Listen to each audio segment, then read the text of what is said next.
Bheemla Naik release అయినప్పుడు అందరి సినిమాలు వందల్లో ఉంటే పవన్ కళ్యాణ్ సినిమాలు 10 రూపాయలు 15 రూపాయలతో చేశారు. నేను ఒకటే చెప్పాను ఆ రోజున, మనల్ని ఎవడు ఆపేది.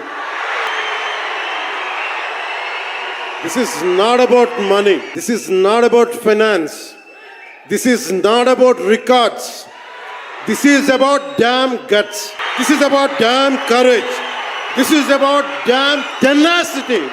We are here, we will stand by, we will serve justice. Pawan Kalyan ఎప్పుడు రికార్డుల కోసం ప్రయత్నం చేయాల. Reluctant actor. మా బ్రహ్మానందం గారు చెప్పినట్టుగా నేనేం కోరుకోలే, నేను ఒక యాక్టర్ అవ్వాలని కోరుకోలే, సగటు మనిషిగా బతుకుదామన్న ఒక్క ఆలోచన తప్ప నాలో ఏం లేదు.